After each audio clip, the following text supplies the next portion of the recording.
નમસ્કાર કરીને હું કહેવા માંગુ છું કે જેણે ગાયો માટે કંઈક કર્યું છે એવા મહાપુરુષનું ચરિત્ર જેની પાછળ 450 વર્ષ થયા છે છતાં પણ આપણે એને યાદ કરવા પડે અને એની સ્મૃતિમાં આ કથા થાય છે.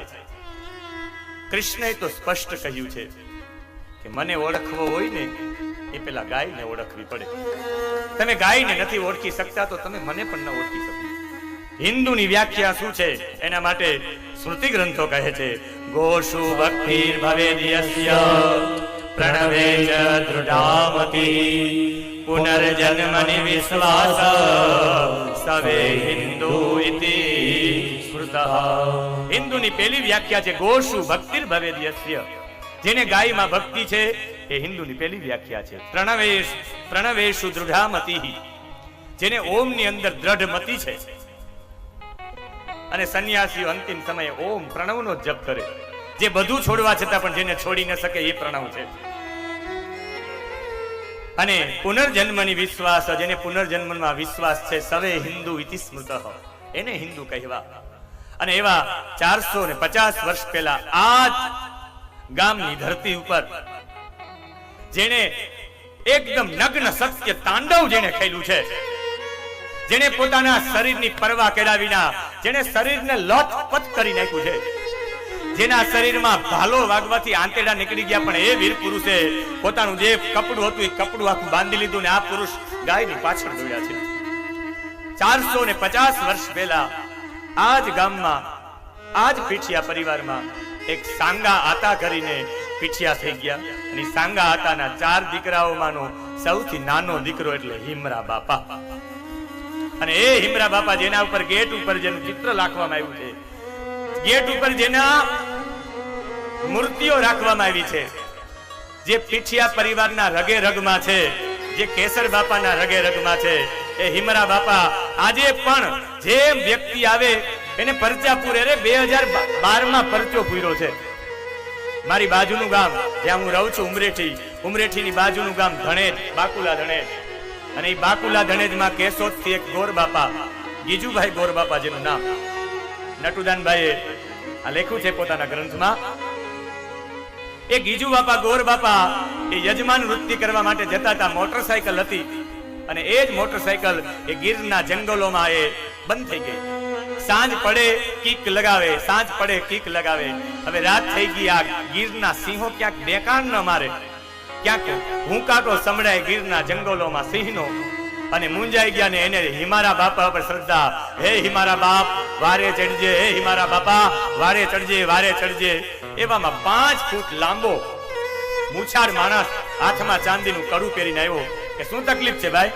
કે ગાડી ઉપડતી નથી. પ્રયત્ન કર્યો કે હવે ગાડી ઉપડશે નહીં, તારાડા મોકલવી પડશે. એક કામ કરો, બાજુમાં વાડી છે ત્યાં રાખી દો, હું તમારા ભેગો આવું. સિંહ બીથી ડરો નહીં. કે તમારું નામ? કે હું તો અહીં નેહડામાં રહું, અમે ભરવાડ છીએ. અને એનો હાથ પકડીને લઈ ગયા. થોડેક આગળ એક વાડી હતી, ત્યાં પોતાની મોટરસાયકલ મૂકી અને ધણેજ ગામના પાદર સુધી આવ્યા. કહ્યું કે ગોર બાપા જય માતાજી, હવે રજા લો, હવે પાછા મળશું. તો કે ગામમાં નથી આવું? નહીં, તમને ગામમાં પહોંચાડી જાય, યજમાનના ઘર ગોતી લેજો. કે મેં તો જોયું જ છે. અને ગીજુભાઈ ગોર બાપા લખે છે કે હું ત્યાં ગયો અને યજમાનને કીધું આજ બચી ગયા, ગાડી ચાલતી નહોતી, બંધ પડી ગઈ ને અહીં સુધી એક ભરવાડ લઈ આવી. કોણ ભરવાડ? ક્યાંય બાજુમાં નેસ છે ને ઉમરેઠી ને ધણેજની વચ્ચે, કે ક્યાંય નેસ નથી અને અમારી બાજુમાં કોઈ ભરવાડો પણ નથી. ત્યારે યાદ આવ્યું કે કદાચ આ હિમરો બાપો જ આવ્યો હશે ભરવાડના રૂપમાં. એટલે ક્યાંક ક્યાંક આવા વીર પુરુષો આવે છે. અને હેમાળાના હુલામણા નામથી પૂર્વમાં થઈ ગયા, એના નામથી બધા એને ઓળખતા. કામદેવ જેવું સુંદર શરીર, આટલા રૂપાળા મૂછોના વર ચડી ગયા, એવા એકદમ યુવાન સુંદર. અને એવા હિમરા બાપા જ્યારે કામદેવને શરમાવે, રોજ માટે ગાયોની સેવા કરે, ગૌપાલક ગાયોને ચરાવે, જેના માટે મુરલીધર સર્વસ્વ જય મુરલીધરનો નાદ કરે, પીછણને યાદ કરતા કરતા જીવન વ્યતીત કરે. પણ એક દિવસ થયું એવું કે ગામમાં સવારના પોરમાં રાડો નાખવા, એ દોડજો, મારજો, ભાગજો, આપણી ગાયોને કોઈ હાકી જાય, મારજો, દોડો, ભાગો, એ વાતો સંભળાય. દોડજો દોડજો સંભળાણું. અને કોઈ સાંગા હતા અને આવીને કહ્યું કે સાંગા હતા, આપણી ગાયો કોઈ હકાવી જાય છે. કહ્યું કે કોણ છે એ હકાવી જાય છે? કે ખબર નથી, પણ એવું સમાચાર મળ્યા છે કે એ સિંધીઓ છે. અને એ સમયે બાપાએ પણ હાથમાં કે કોઈ સંધિ આવીને ગાયો લઈ જાય, અમારા ગામમાંથી. અને એ સમયે એવડી મોટી ઉંમરવાળા સાંગા હતા. એ ગામની અંદર ઢોલ પીટાયો અને જેવી ઢોલની દાંડી વાગી છે કે જેટલા હોય બધા ભેગા થઈ જાય. અને એ સમયે શિરામણ કરતો આ હિમરો બાપો એ શિરામણ કરતો તો શિરામણનું ભાણું સાઈડમાં રાખી દીધું કે હવે શિરામણ ન થાય, મારી ગાયોને લઈ જતું હોય. કહ્યું કે માં તલવાર લાવ. આંખો લાલ થઈ ગઈ, મૂછ ઉપર વળ ચડી ગયો અને બુંગીઓ ઢોલ વાગ્યો છે. અને જેવો જ બુંગીઓ ઢોલ વાગ્યો છે, આખા ગામના જેટલા નરબંકાઓ, યોદ્ધાઓ, વીરો, સુરવીરો ગામના પાદરમાં ભેગા થઈ ગયા. લગભગ 11, 12, 13 સુરબંકાઓ હતા. અને સાંગા હતા એ કહ્યું કે શું કરશું? તો કે થઈ જાય. ઘોડાઓ હાથમાં નહોતા રહેતા. જેના ઘોડાઓ પગ ઊંચા કરીને તૈયાર થતા હતા કે હજી જલ્દી જઈએ, જલ્દી જઈએ. અને એવો વીર નગીચાણાનો સપૂત એ હિમરો બાપો ઘોડો લઈને નીકળ્યો છે પોતાના ગામના સીમાડેથી.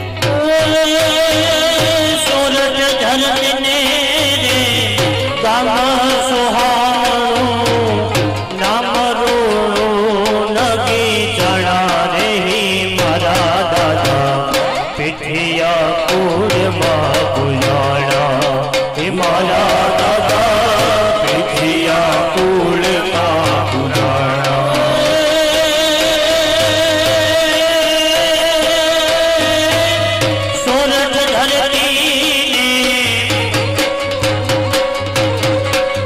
સોરઠ ધરતીને ગામ સોહામણું નામ રોડું નગીચાણા રે મારા દાદા પીઠિયા કુળમાં પુજાણા હે મારા દાદા પીઠિયા કુળમાં પુજાણા.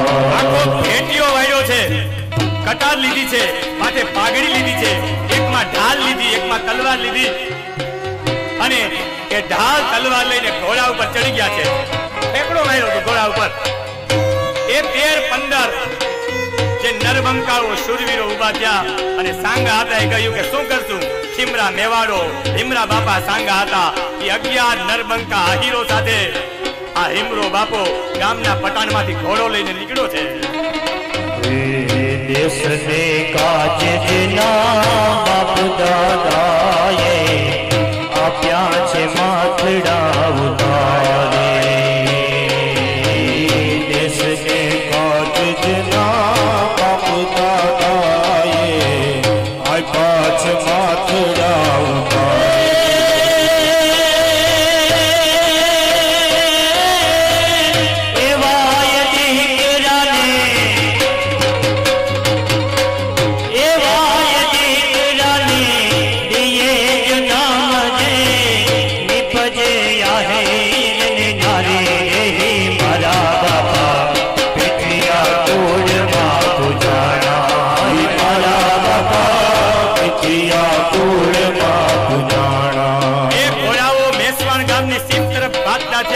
અને જે સંધિઓ પકડીને જતા હતા એ સંધિઓ કે ઉભા રહેજો. આજ સુધી તમે બીજા કોઈને મળ્યા હશો, પણ આ આહિરના દીકરાઓને મળવા માટે આવો. મળદ હોય તો માટી ખાજો. જાહેરાત કરીને પટણીઓની વચ્ચે યુદ્ધ થયું એ સંધિઓની વચ્ચે. અને એમાં સાંગા હતા ને કોઈએ ઘા માર્યો. અને ઘા માર્યો ને લોહી ઉકળી ગયું મારા બાપાનું. મારા હતા ને મારી સામે. અને આજે જે હિમારા બાપાએ તલવાર લીધી, જ્યાં આવે ત્યાં માથાઓ વાટતા જાય. પણ એમાં કોઈ આવીને હિમારા બાપાને ભાલો મારી દીધો. અહીંયા ભાલો માર્યો ને જેવો ભાલો ખેંચ્યો, એ ભાલો ખેંચ્યો એની સાથે આખા હાથેડા બહાર નીકળી ગયા. પણ ગાયો માટે હતું ને એટલે હિમરા બાપાએ એનો ભેડિયો હતો એ સીધો આખો શરીરમાં બાંધી દીધો.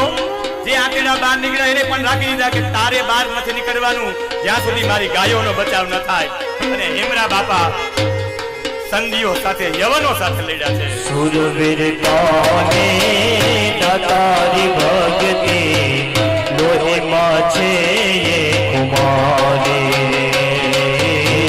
સુરવીર કોને દાતારી ભક્તિ લોહીમાં છે એ કુમારે.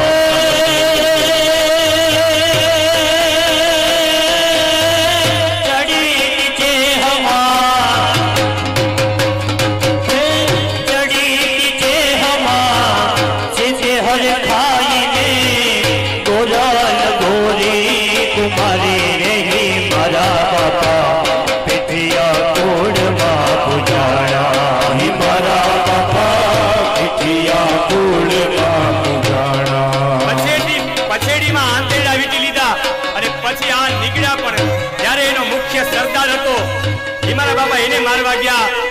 પાછળથી કોઈ એવો ઘા કર્યો, બાપાનું ધડ ત્યાં ને ત્યાં પડી ગયું.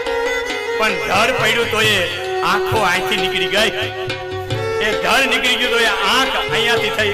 માથું કપાઈ ગયું તો આંખો અહીંથી નીકળી, ધડમાં નીકળી. માથું જેવું નીચે પડ્યું પણ ધડમાં, એ જેને કહેવાય કમર કહેવામાં આવે, અહીંયા આંખો નીકળી. અને બાપા વિના મસ્તકે એ ધડ સાથે 7 ગામ સુધી લડતા ગયા.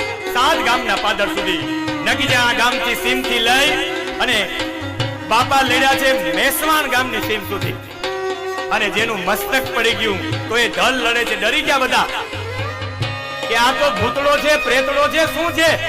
જેનું મસ્તક કપાઈને ધડ લડે, પણ એ ભૂતળો પેતળો નહીં, એ માં પીછળની કૃપા વાળો, એ સાક્ષાત એક કોઈ દેવી અંશ હોય એવા ભાવ સાથે નીકળી પડ્યા છે હેમરા બાપાનું આખું ધડ. સુરવીર હેમાળ સોધિયા અને તો કુળ આહિરું કેવાય. હે સુરભી કાજો જેવા વેચડા,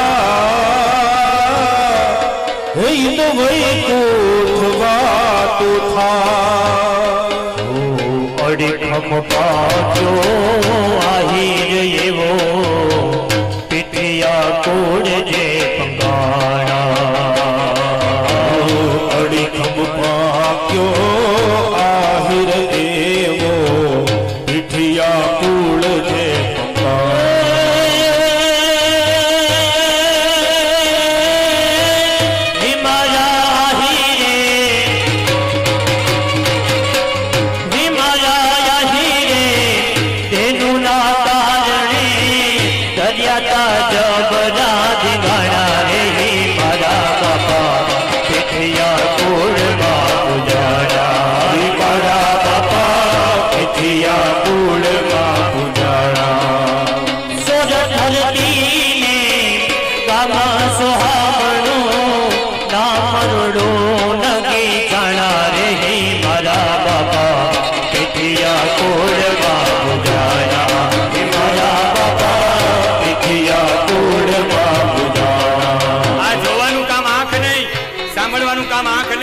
કરે છે. એમ લડવા માટે પણ મન જોઈએ. મસ્તક કે હાથ પગનું કઈ કામ નથી. અને એ 7 ગામ સુધી આ ધડ મસ્તક વિનાનું લડ્યું છે. છેલ્લે લોકો ડરી ગયા એટલે એ સંધિ લોકોએ છેલ્લે ગડીના રેલાવાળો દોરો ધડ ઉપર પધરાવ્યો. અને 16,019 મહાસુદ આઠમ અને સોમવાર હતો.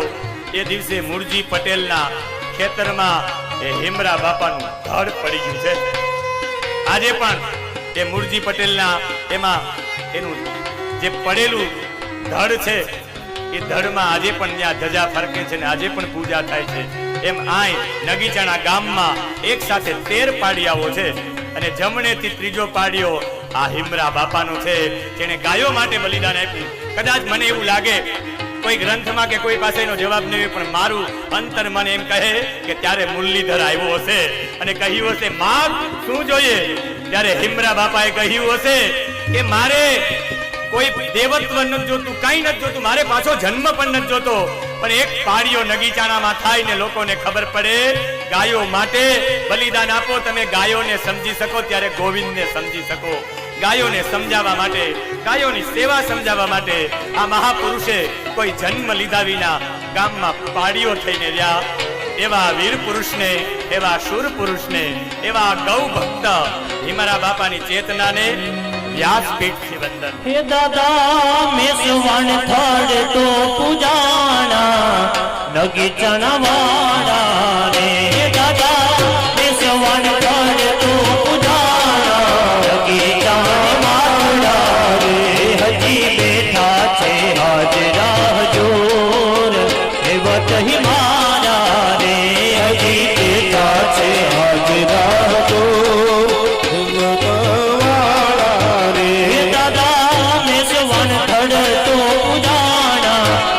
જાણે માખડા રે. દાદા દેશવણ થડ તો ઉજાણા લગે જાણે માખડા રે. એટલે આ નગીચાણામાં ક્યાંક મસ્તક પૂજાય, ક્યાંક ધડ પૂજાય. હું તો કહું મસ્તક ધડ નહીં, એની તમામ વસ્તુ પૂજાવી જોઈએ. એના ચરણની રજ પૂજાવી જોઈએ. એટલે નગીચાણા ગામની તમામ રજ જ્યાં હિમરો બાપુ ગુજરો હશે એ તમામ ધરતી પવિત્ર છે. એ પવિત્ર ધરતી છે એટલે ભાગવત થાય, એટલે દેવી ભાગવત થાય, એટલા ઉત્સવો થાય, પ્રસંગો થાય અને ગિરનારી સંતો પણ પધારે છે. એવા હિમરા બાપાની ચેતનાને વંદન સાથે કથાને વિરામ અને હિમરા બાપાના નામ સાથે આ પરમ ચેતનાના નામ સાથે નામ સંકીર્તન સાથે કથાને વિરામ. હે દાદા પૂર્યા છે કડી યુગે પરચા પરગટ પડતારા રે. હે દાદા પૂર્યા છે કડી યુગે પરચા પરગટ પડતારા રે. ભાગે દુખડા તોય ભડવી આકલે હજારા રે. ભાગે દુખડા તોય ભડવી આકલે હજારા રે. હે દાદા જેનું નિવારે તું ઘોડિયો હાથ લઈને ખાંડા રે. હે દાદા જેનું નિવારે તું ઘોડિયો હાથ લઈને ખાંડા રે. અને એવું થાય 7 ગામ સુધી ખાલી ધલ લડે મસ્તક વિનાનું. આ કોઈ સામાન્ય પુરુષ ન હોય, ત્યારે સ્વીકારી લેવું પડે કે આ વીર પુરુષ નહીં, સુર પુરુષ નહીં, આ વિશેષ પુરુષ છે કોઈ જે મસ્તક વિનાનું જેનું ધડ 7 ગામ સુધી લડે અને છેલ્લે આ બધા સંધિઓને ભાગી જવું પડે અને ગાયોનો બચાવ થવો પડે. તો આ હિમરા બાપા જેને તાંડવ કર્યું, નગ્ન સત્ય તાંડવ, એના ઉપરથી નગી ચાણા નામ પડ્યું હશે. આ તાંડવ અને આ તાંડવ, આ પરમ ચેતના આજે પણ આપણી વચ્ચે હાજર છે. આજે નથી લાગતું કે હિમરા બાપા આપણી વચ્ચે હોય. એવી ચેતનાને વંદન સાથે શ્રી આદ્ય શક્તિ અંબે માત કી જય. શ્રી હિમરા